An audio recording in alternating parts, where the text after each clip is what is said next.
Tension করতে গেলে কি হয়, বেশিরভাগ টেনশন পরীক্ষা কি হবে, ছোট ছেলে বাচ্চা কাঁদবে, এই করবে ওগুলো, সেসব করে যদি ভুল হয়ে যায়, এরকম ধরনের টেনশন করলে কি হয়, পরীক্ষায় ভুল হয়ে যাবে।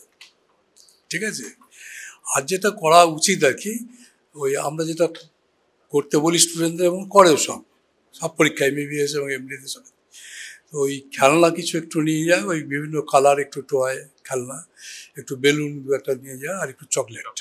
হ্যাঁ, ওই বাচ্চাদের দিয়ে যখন তুমি হিস্ট্রি নেবে তখনই তার সাথে ইউ শুড মেক এ র্যাপো। তো একটা র্যাপো বিল্ড আপ করতে হয়। র্যাপো বিল্ড আপ মানে হচ্ছে, তার যখন তুমি হিস্ট্রিটা নেবে, যাকে জিজ্ঞাসা করবে, তখন বাচ্চাটার সাথে তুমি একটু একটু হয়তো একটা বেলুন দিলে, একটু গালে হাত দিয়ে দিলে, বুঝতে পেরেছো, একটু হ্যান্ডশেক করে নিলে, বড়ো বাচ্চারা একটু হ্যান্ডশেক করে নিলে, মানে বাচ্চার সাথে কিন্তু র্যাপোটা খুব তৈরি করে নিতে হবে। যখন তুমি মায়ের কাছে যখন হিস্ট্রি জিজ্ঞাসা করছো, তখন বেবির সাথে কিন্তু একটু র্যাপো, তোমাকে ওই কথা বলার ফাঁকে ফাঁকে একটু র্যাপো তৈরি করে নিতে হবে।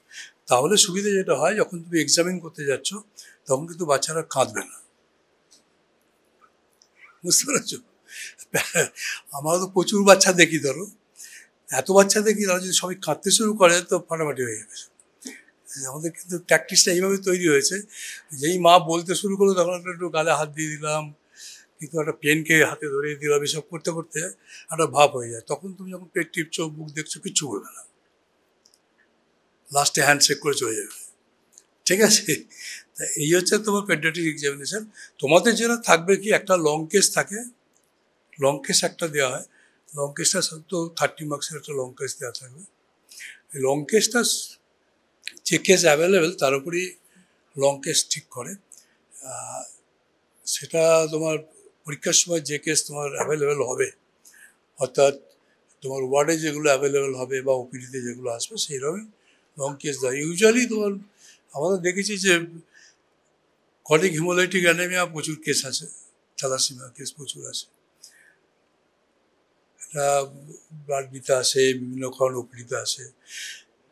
তাই এই থাকলে, হ্যাঁ, এই থাকলে এটা তো একটা দেবী একদম, এটা জানতেও হবে কি করতে হবে না করতে হবে।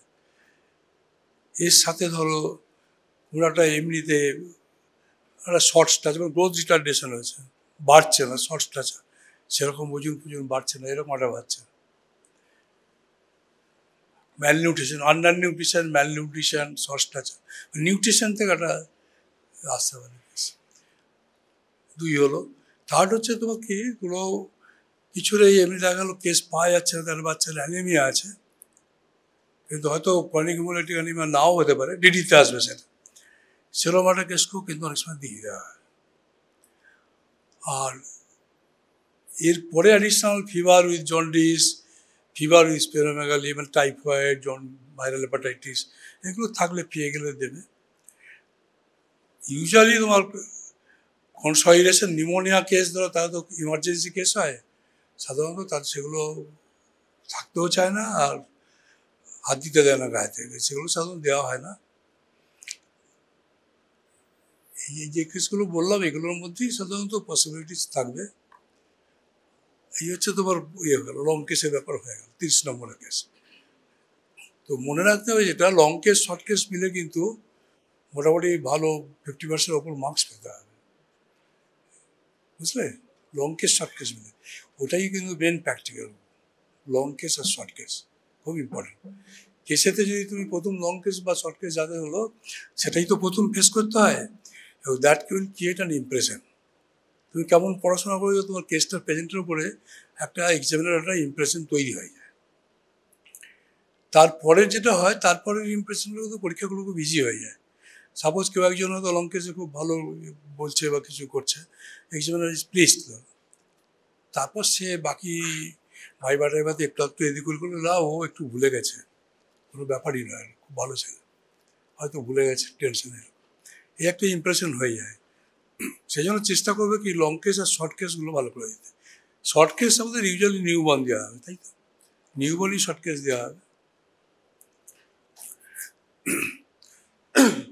ছোটো ছোটো নিউবর্নগুলোকে কিন্তু ছোটো হয়েছে, বার্থ রেট কম হয়েছে, লো বার্থ রেট বেবি, সে প্রিম্যাচিওর হোক বা স্মল বার্থ রেট হোক, লো বার্থ রেট বেবি থাকলে সেগুলো সাধারণত পরীক্ষায় দেওয়া হয়। আর baby with some problem, minor problem, খুব বেশি প্রবলেম না, হয়তো বেবি জন্ডিস দেওয়া হলো। সেপ্টিসিমিক বেবিকে দেওয়া সাধারণত টাচ করতে দেওয়া হয় না, ধরা হয়। বেবিকে সাধারণত টাচ করতে দেওয়া হয় না, হাত ভালো করে ধুতে হয়। হ্যান্ড ওয়াশিংটা খুব ভালো করে জানতে হবে, কিন্তু স্টেপস অফ হ্যান্ড ওয়াশিং প্রথমেই তুমি যখনই ঢুকবে প্রত্যেক এক্সামিনার কিন্তু একটা জিনিস প্রথম জিজ্ঞেস করবে, how do wash your hands. এক্সামিনারকে দেখাতে হবে কিন্তু তোমার স্টেপগুলো, এমনি জল না নিয়ে এমনি হাতে ঘষে ঘষে দেখাতে হবে steps of washing hand wash. হ্যাঁ, খুব ইম্পর্টেন্ট। ওইখানেই তোমার ওইটাতেই দেখা যায় যে অনেকে মানে তারপর বলতে বলতে সব ছেলেগুলো পেরে যায় এখন, কিন্তু এটা কিন্তু প্র্যাকটিস করতে হবে।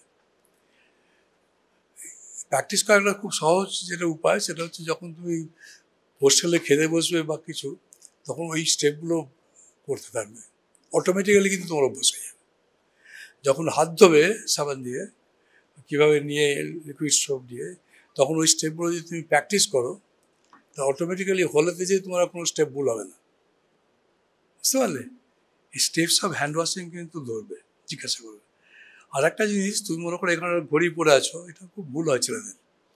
আমরা যে ভুলগুলো দেখি সেইগুলো বলছি আর কি, যাতে একজনের বিরক্ত হয়। এবার আর ঘড়ি পরে আছে বা একটা আংটি পরে আছে, তার উপরই সেটা নিয়েই হ্যান্ড ওয়াশিং করছে বা বাচ্চাকে দেখতে যাচ্ছে, বুঝতে পারছো?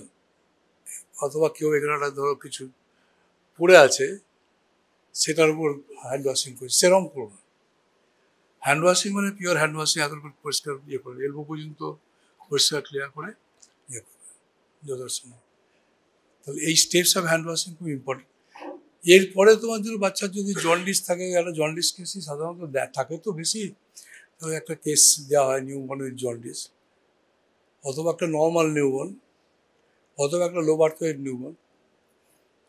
বাকি অনেক কিছুই হয়, সেগুলো তোমার সেই কেস সাধারণত জটিল কেসগুলো দেওয়া হয় না, এমবিবিএস লেভেলে এগুলোই সাধারণত দেওয়া হয়, বুঝতে পেরেছ?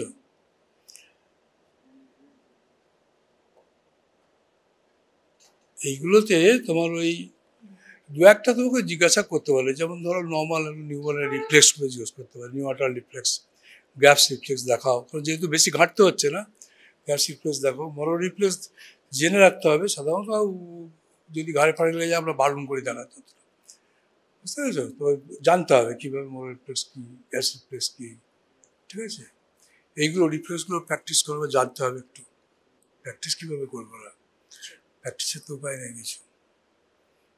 নিউবর্ন ওয়ার্ডে ঢুকেছে, প্র্যাকটিস করবে, তার তো উপায় নেই কিছু। আরো হ্যাঁ,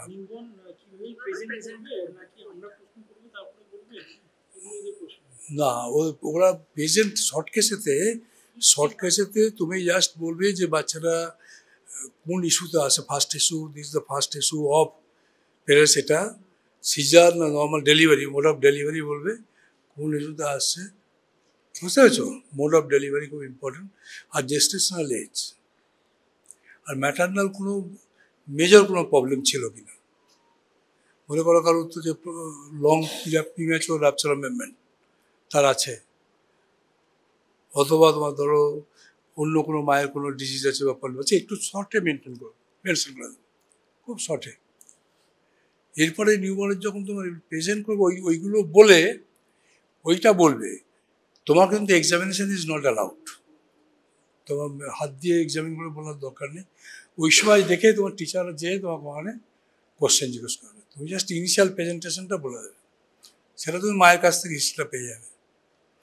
আপনার পুরো মাসে বাচ্চা হয়েছে কিনা, আগে হয়ে গেছে কিনা, সিজার হয়েছে না নর্মাল ডেলিভারি হয়েছে, বাচ্চা হয়ে কেঁদেছে কিনা, অ্যাসপেক্সার হিস্ট্রি আছে কিনা, বাচ্চাকে আপনি ব্রেস্ট মিল্ক খাওয়াচ্ছেন কিনা, যদি এ হয়, বুঝতে পেরেছ? নর্মাল যেটুকু জানার দরকার সেটুকু জেনে নিল। আপনার কোনো অসুখ হয়েছিল কিনা, প্রেশার বেড়েছিল কিনা, পা ফুলেছিল কিনা, এইগুলো একটু জানলে। এইগুলো জানার পরে তুমি বাচ্চাটাকে প্রেজেন্ট করে ম্যাটারনাল হিস্ট্রি। আর কেন, যদি পেশেন্টটা তোমার নর্মাল মায়ের কাছেই থেকে যায়, তাহলে তোমার তো ডিটেলস হিস্ট্রি, শর্ট কেসে তো not allowed details history examination হবে, তখন টিচার যে জিজ্ঞাসা করবে তুমি এটা কী পাচ্ছ, কী করে, how to look for jaundice, এইগুলো। জন্ডিসের যে স্কোরিংগুলো আছে সেগুলো তোমাকে জানতে হবে, ফেসে জন্ডিস হলে কত, ট্রাঙ্ক, আপার ট্রাঙ্ক, লোয়ার ট্রাঙ্ক, পায়েতে কত, এগুলো পড়েছো সব নিউবর্নে পড়েছো, সেগুলো তো বলো, সেগুলোই একটু জাস্ট চার্টগুলো দেখে নেবে একটু, ঠিক আছে? সাধারণত নর্মাল নিউবর্ন দেওয়া হয়, জটিল কেস কিছু দেওয়া হবে না। নর্মাল নিউবর্ন অথবা নিউবর্ন উইথ জন্ডিস, এই দুটো কেসই। হ্যাঁ, নিউবর্ন উইথ জন্ডিসের পিছিয়ে যদি থাকে তাই না, নর্মাল নিউবর্ন এমনি, তাও উইদাউট টাচিং, টাচ করতে দেওয়া হবে না। ফার্স্ট সেমিস্টার অন্তত সেটা হবে না। এরপরে থাকবে তোমার যেটা, সেটা হচ্ছে ভাইবার টেবিলগুলো, একটা তোমার ইয়ে থাকবে, অস্কি থাকবে। অস্কি খুব ইজি, কিন্তু খুব খুব ইজি। তোমাকে সামান্য একটা প্রবলেম দিয়ে দেবে, সে প্রবলেমটা দিয়ে সেখানে হ্যাঁ শুধু একটু লিখে দেবে, এই পেশেন্টটা তো যদি সেরকম পেশেন্ট পায়, এর রেসপিরেশন রেট কত আছে, বা এর লিভারটা কতটা বড়, স্প্লিনটা হোয়াট ইজ দ্য স্প্লেনোমেগালি কতটা আছে, অথবা এর কোনো প্রবলেম আছে কিনা, এর হাইট, ওয়েট, বা কোনো এর মিডিয়াম সার্কামফারেন্স কত, এরকম টাইপের ছোটো ছোটো কোশ্চেন দিয়ে একটা পেপারে লেখা থাকবে, তোমাকে তার উত্তরটা শুধু লিখে নিয়ে আসতে হবে। খুব একটা জটিল প্রথমবারেতে তোমাদের করা হবে না, খুব সিম্পল। হ্যাঁ হ্যাঁ, একটা ইনস্ট্রুমেন্ট যেগুলো তোমাদের পড়া আছে, সেরকম ইনস্ট্রুমেন্টটা দিল, দিয়ে বলো এটা কী আছে বলো, এরকম। অথবা অনেক সময় এরকমও হয়, একটা ছোট্ট একটা কেস সামারি একটা দিয়ে দিল ছোট্ট, যে একটা বাচ্চা এসছে তোমার কাছে, তার প্রবলেম হচ্ছে এই, তুমি কি ভাবছো, 1 2 3 লেখা দিলো, তোমাকে একটা তুমি কি ভাবছো সেটা দেবে।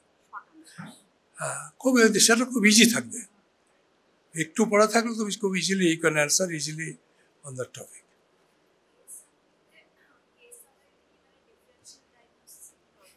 না না, সব লেখা কেসেতে, লং কেসে আমরা দিয়ে দেবো তোমাকে একটা, which one is the correct, which one is the correct answer, option দেবো, তাহলে তো মার্কস দিতে পারবো না ঠিক মতো, তাই না? ডিডি লিখতে বলে তো অনেকে বিভিন্ন ডিডি দিতে দেবে, ডিডি আমরা লিখে দেবো, তোমরা হ্যাঁ অপশান তুমি দেবে, একদম ফিক্সড থাকবে, তার মানে দুটো অ্যান্সার যেন না হয়, এরকম টাইপেই থাকবে, তাই না? ডিডি আমরা কখনোই জানতে চাইবো না অস্কিতে, তো ডিডি জানতে চাইলে ডিডির তো কেউ 2টো লিখবে, কেউ 3টে, কেউ 4টে, প্রবলেম হয়ে যাবে মার্কস দিতে, সেরকম চাইতে হবে না, উচিত নয় সেটা যেন, ঠিক আছে? এরপর তোমার ইনস্ট্রুমেন্ট আর ভাইবা থাকবে, পড়ানো হয়েছে, ইনস্ট্রুমেন্ট ভাইবা তোমরা পড়েছো, খুব সিম্পল তোমার প্রশ্ন। ভ্যাকসিন কিন্তু ভালো করে পড়ো, কারণ ইমিউনাইজেশনটার উপর খুব ন্যাক থাকে, সেই ইউজি পিজি দুটোতেই ভ্যাকসিন কিন্তু পড়তে হবে। ভ্যাকসিন তো পড়ানো হয়েছে নাকি, তাহলে ইউজি পিজিতে কিন্তু একটু ভ্যাকসিন জানতে হবে। বিশেষ করে আমি বলছি কি, তোমাদের জানতে হবে যে আমাদের যে ন্যাশনাল ইমিউনাইজেশন শিডিউলটা, ন্যাশনাল ইমিউনাইজেশন শিডিউলটা জানতে হবে। বাইরের ভ্যাকসিনগুলো যেগুলো ধরো এই একাডেমি অফ পেডিয়াট্রিক্স রেকমেন্ড করছে, বা আমেরিকান একাডেমি এইসব আমরা কিছু সাধারণত ধরি না, এক্সেপ্ট ধরো কোনো হয়তো ইয়াং এক্সামিনার জিজ্ঞেস করতে পারে, কিন্তু সাধারণত এগুলো আমরা অত জিজ্ঞাসা করি না। আমরা চাই যে ন্যাশনাল ইমিউনাইজেশন শিডিউলটা ভালো করে জানুক, কারণ যেটা সবার জন্য করা, ইমিউনাইজেশন ফর অল যেটা করতেই হবে, সেটা গভর্নমেন্ট যেগুলো দিচ্ছে ন্যাশনাল ইমিউনাইজেশন শিডিউল, সেটা ভালো করে একটু জানতে হবে। সেখানে ভ্যাকসিনগুলো কখন দেওয়া হয়, ভ্যাকসিনের কোনো প্রবলেম, কোনো অ্যাডভার্স এফেক্ট কী আছে না আছে, একটা করে অ্যাডভার্স এফেক্ট জেনে রাখতে হবে। সেটা কিন্তু খুব বিরাট কিছু একদম ডিটেলস, তার কম্পোজিশন, তার এইসব অসব কিছু দরকার নেই। প্রত্যেকটা ভ্যাকসিনের কত ইউনিট আছে, পপুলেশন ইউনিট, ওসব দরকার নেই, এগুলো কমিউনিটি মেডিসিনে যা ধরেছে। আমরা কিন্তু খুব সিম্পল ব্যাপার, যে এই ভ্যাকসিনটা কী আছে, পেন্টাভ্যালেন্টে তোমার কী কী কম্পোজিশন আছে বলো, এইগুলো এইরকম টাইপের সিম্পল কোশ্চেন জিজ্ঞেস করবে। এবং প্রত্যেকটা ভ্যাকসিনের এই ইনফ্লুয়েঞ্জা দিচ্ছে, কী করে, কাজটা কী, এই টাইপের কোশ্চেন সাধারণত তোমাদের এই সেমিস্টারের জন্য আমরা এরকমই ভেবে রেখেছি, খুব সিম্পল টাইপ অফ কোশ্চেন, ঠিক আছে? এরপরে তোমার দেওয়া হবে একটা এক্সরে একটা দেওয়া হবে, এক্সরে কালেকশন, আমাদের এক্সরে পেশেন্ট তো সেরকম আসে না, এক্সরে কালেকশন কমই আছে, তবু আমরা ডিপার্টমেন্ট থেকে দেখবো যদি কোনো এক্সরে জোগাড় করতে পারি, ঠিক আছে? এক্সরে যেগুলো থাকবে সেগুলো খুব সাদামাটা এক্সরে থাকবে, খুব সিম্পল এক্সরে থাকবে। চেস্ট এক্সরেই বেশিরভাগ থাকে, অন্য এক্সরেগুলো রিকেটস থাকলে তো রিকেটস দিতে হবে, রিকেটসের এক্সরে ভালো করে পড়তে হবে। রিকেটস কার্ভি রিকেটস, কার্ভিক্স আর তোমার চেস্ট এক্সের কনসলিডেশন আর পুরালি ফুশন, এইগুলো একটু হ্যাঁ যদি পাওয়া যায় তো এগুলো একটু পড়ে নেওয়া ভালো। এই এক্সরেতে তোমার যেসব তুমি কী দেখছো এক্সরেটা ডিসক্রাইব করতে হয়, আর তোমাকে ডিসক্রাইব করে ডায়াগনোসিসটা বলতে হয় কী ভাবছো তুমি। তুমি পুরালি ফুশন বললেও এক্সামিনে ইউজ করতে পারো, তুমি কেন pleural effusion, what are the possible causes, বেশি বলবে না। মনে রাখবে রেয়ার কজ কিন্তু কেউ শুনতে চায় না, কমন কজগুলো বলবে। রেয়ার কজ বলে স্যারের সময় নষ্ট করা চলবে না, কিন্তু বারবার বলে দিচ্ছি, কোনো বইয়ের ফুড লাইন পড়ে স্যারের সময় নষ্ট করবে না, এক্সামিনার তাতে বিরক্ত হবে। সেই জন্য কমন কজগুলো বলবে, বলে ছেড়ে দেবে। তারপর এক্সামিনার যদি জানতে চায় সেটা তার ব্যাপার, আর কি আছে বলো তখন বলবে। কমন কজগুলোই বলার চেষ্টা করবে। তাহলে এক্সরে হয়ে গেল। আর তোমার কি বলবে? আর হ্যাঁ, নিউনাটাল রিসার্চের এনআরপি কিন্তু একটা টেবিল থাকবে, ব্যাকমাস থাকবে, ল্যারিঙ্গোস্কোপ থাকবে, হ্যাঁ, এন্ডোটেক্রাল টিউব থাকবে, এগুলো পড়ানো হয়েছে তো, পড়েছো। তারপর এই সেমিস্টার হয়ে গেলে পড়বে। এটা জাস্ট একটা রিহার্সাল। না, বাকি আছে। সে ঠিক আছে, তো এমনি জাস্ট বাচ্চাটাকে দেখে সেটা নর্মাল বাচ্চা, একটা বাচ্চা নর্মাল কি বাচ্চারা অসুস্থ সেটা তো বুঝতে পারবে নিশ্চয়ই। তার হাত পা নাড়ায়, মুখ চোখ দেখেই বুঝতে পারছে কিনা, খুব কমন সেন্স থেকেই বুঝতে পারবে। কাজেই সেই জন্য নিউবর্ন পড়ানো না হলেও আশা করছি অসুবিধা হবে না। অতটা জটিল আমরা যাবো না। ফাংশনগুলো একটু জিজ্ঞাসা করা হবে, ইনস্ট্রুমেন্টগুলো পরের সেমিস্টারে সেটা আমরা চলে যাবো। ভাইবার টেবিলে এটা থাকবে। ম্যানিকিন বা কোনো মডেলের উপর আমরা ওটা এখন সেই জায়গায় যাচ্ছি না, বলছে ম্যানিকিনের উপর করা হবে কি, না সেই জায়গাটা যাচ্ছি না আমরা এখন। ঠিক আছে, এই মোটামুটি তোমাদের পরীক্ষার আমাদের প্রিপারেশনটা সেভাবেই করতে বলছি। আর কিছু বলবে?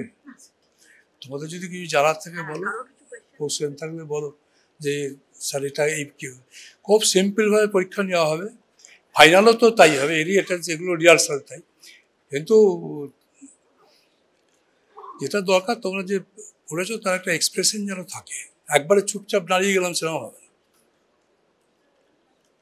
প্রচুর পড়াশোনা করেছে, আমাদের ছিল একজন, এখন খুব ভালো নাম করা সাইকিয়াট্রিস্ট, প্রচুর পড়েছে, প্রচুর পরীক্ষার হলে কিন্তু চুপ থাকতো, একটা কথা বলতো না।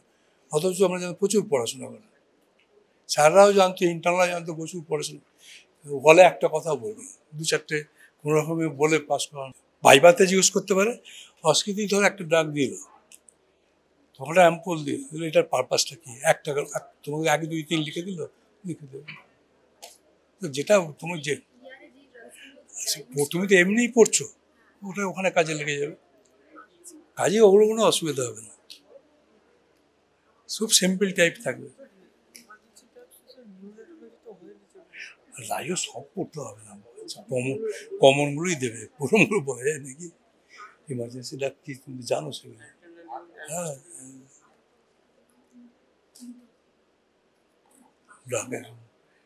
আমি বলে দিলে তো কোশ্চেন আউট হয়ে যাবে, খুব সিম্পল জিনিস দেওয়া থাকবে। আর ইমার্জেন্সি ডাকগুলো কোনো কথা আছে, সে কোনো ডাকই ইমার্জেন্সি আর পার্টিকুলার টাইম, তবু যেগুলো পিকু স্টেতে যেগুলো থাকে ইন্টেনসিভ ইউনিটে, সেগুলোকে আমরা ইমার্জেন্সি ডাক হিসেবে ধরি আর কি। সে তোমার বাইকার্বনেট সলিউশনও থাকতে পারে, অ্যাডেনও থাকতে পারে, তাই না?